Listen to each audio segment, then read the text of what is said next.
बिस्मिल्लाहिर्रहमानिर्रहीम। ख़ातिन हज़रात, अख्तर अब्बास का सलाम पहुँचे। ज़िंदगी में कोई भी बेवक़्त होना नहीं चाहता, वो शादी से पहले हो या शादी के बाद हो, और बेवक़्त होने की वजहें दलीलें अलग अलग होती हैं। मिसाल के तौर पर जिस वाक़े से मैं आज आगाज़ कर रहा हूँ, इस खातून के 3 बच्चे हैं।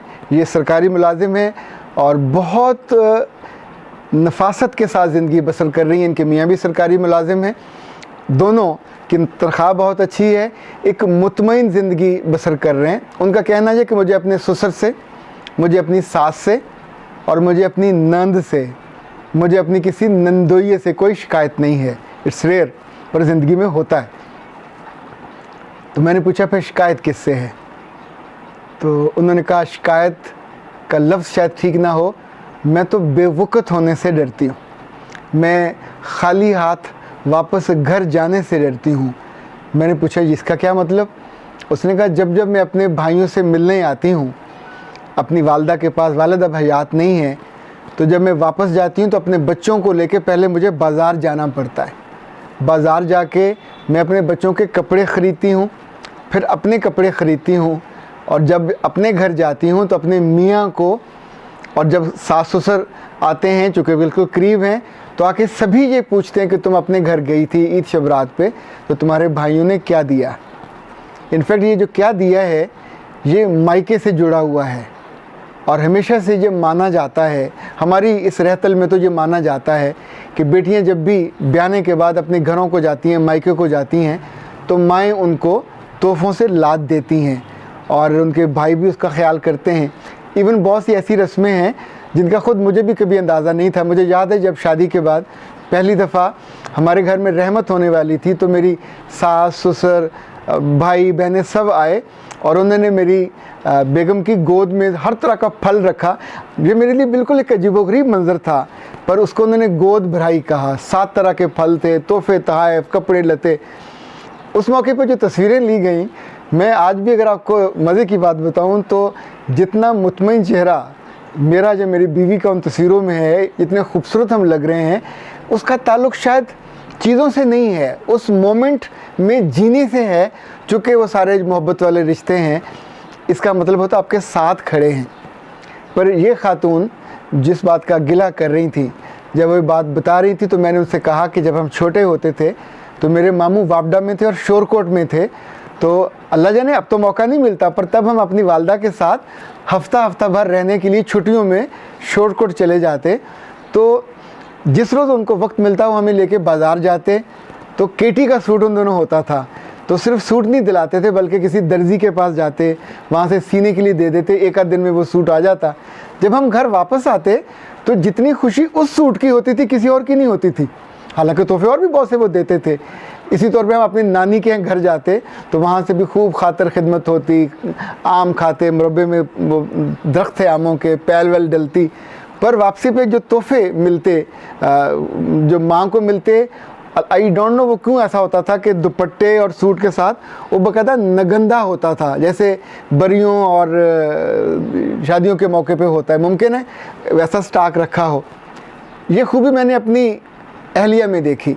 जब मेरी बहनें या उनके बच्चे मेरे घर आते हैं तो वो कभी उनको तोहफ़ा नहीं देती, बल्कि जो कपड़े 6-7 जोड़े आके लाइन में तरतीब में रख देती है और फिर मुस्कुराते हुए उनसे पूछती है जौन सा तुम्हें तोहफ़ा पसंद आए वो उठा लो। जब वो ये कर रही होती है, मेरे दिल से उसके लिए मोहब्बत से दुआ निकल रही होती है। ये वो काम मेरे बिहाफ पे कर रही होती है। कितना खर्च उठता होगा, पर वो जो मोहब्बत है वो शायद उन भांजियों को, भांजों को, भाभियों को भी याद रहती है कि वहाँ से उनके साथ एक मोहब्बत भरा सलूक हुआ। इन खातून के साथ या इन जैसी और बहुत सी ख़वातीन को जिन्हें शिकवा है, जिन्हें शिकायत है कि उनका मायका, जब तक माँ बाप होते हैं तो आम तौर पे उनको तोहफ़े मिलते रहते हैं, पर जब माँ बाप नहीं होते तो तोहफ़े मिलने बंद हो जाते हैं और उन्हें अपनी फेस सेविंग के लिए ये करना पड़ता है। मुझे याद एक खातून ने ये भी बताया था कि उनके जो नाना थे वो आड़ती थे और उनकी फलों की ज़ाहिर मार्केट में, तो उनके घर में अक्सर फलों की पेटियां पड़ी होती थी। पर जब वो अपनी वालदा के साथ वहाँ जाते और वापसी पे उनकी वालदा बस अड्डे पे उतर के तो किसी न किसी जगह से 2-3 पेटियां फलों की ज़रूर ख़रीदती। और ख़रीद के वापस जब घर आके वो यही बताती हैं कि मेरे बाप ने ये तोहफ़ा दी हैं। अब मैं सोचता था जब वो ये कर रही होती थी, ज़ाहिर है बरसों उन्होंने ये किया होगा, क्या किसी एक मौके पे उन्होंने अपने अब्बा के पास बैठ के बड़ी मोहब्बत से, लजाजत से ये छोटी सी बात नहीं कही होगी कि अब्बा आप भूल जाते हो, आपकी वजह से मुझे हर दफ़ा जाके बादामी बाग में वहाँ कुछ छोटी छोटी पेटियाँ फलों की ख़रीदनी पड़ती हैं। ख़रीद सकती हूँ पर घर जाके मुझे झूठ बोलना पड़ता है कि मेरे बाप ने मुझे तोहफ़ा में दी। तो शायद ये कंसर्न, ये बताना, ये जो एक्सपेक्टेशन आपकी है, हम उनको बता नहीं पाते। ऐसे इन खातून से जो न्यूजीलैंड में हैं और अब पाकिस्तान में आती हैं और आके उन्हें बहुत दिक्कत होती है, और इसी तौर पे ये खातून के जिनकी बहुत अच्छी शादी है और बच्चे उनके माशाल्लाह अच्छे हैं और वो खुश हैं, पर अपने भाइयों और भाभियों से वापसी पे उन्हें ये गैप है। मैं शिकवा नहीं कह रहा, it's a gap in the life. Expectation का जो फिल होना है वो थोड़ा पूरा नहीं हो पा रहा। क्या ख्याल है अगर बहनें कभी कभी भाइयों से ये बात कर लें, क्या मेरे प्यारे भाई या मेरे माँ जाए, जब मैं वापस जाती हूँ तो तुम अफोर्ड कर सकते हो या नहीं, पर मुझे तुझे सहना पड़ता है, मुझे ये करना पड़ता है, मुझे अपनी फेस सेविंग रखनी पड़ती है, इसलिए कि मेरे ससुराल को ये यकीन रहे कि इसका मायका या पेका पीछे खड़ा हुआ है। अच्छा, ये जो ट्रेडिशन है ये इंडिया में, हिंदुस्तान में, पाकिस्तान में, इन दोनों जगहों पे है कि लोग समझते हैं कि अगर पेका या मेका पीछे मजबूत हो, तगड़ा हो, तो लड़की की इज़्ज़त ज़्यादा होती है। जिसके माँ बाप मर जाएं और भाई ना हो, वो बेचारी बेसहारा और बिल्कुल रुल जाती है, उसकी डांट डपट भी ज़्यादा हो जाती है, उसके साथ सलूक भी बदसलूकी पे आ जाता है कि ये तो मजबूर महज है यहाँ रहने पे। तो ए प्यारे लोगों, आज अगर हम किसी और बात पे गौर नहीं करते, आप में से जो भाई हैं वो जिनकी बहनों की शादियाँ हो गई हुई हैं या जिनकी होने वाली हैं, वो आपसे कभी नहीं कहेंगी, क्योंकि उनकी आंखों में भी शर्म होती है, हया होती है, लजा होती है।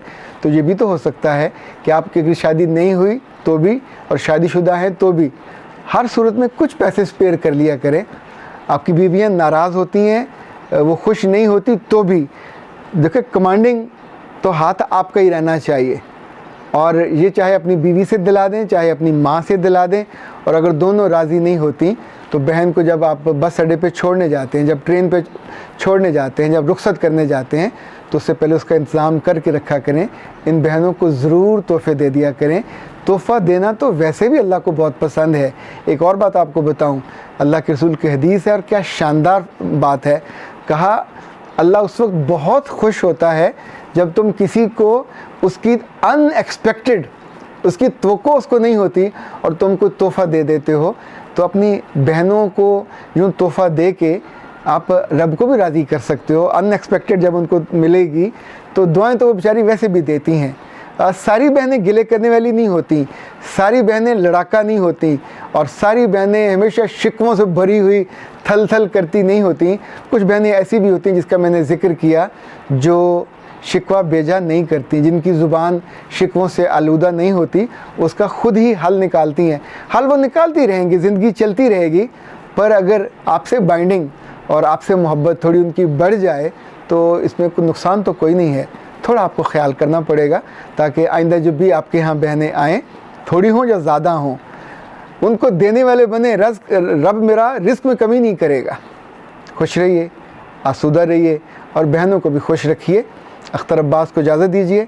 अस्सलाम वालेकुम।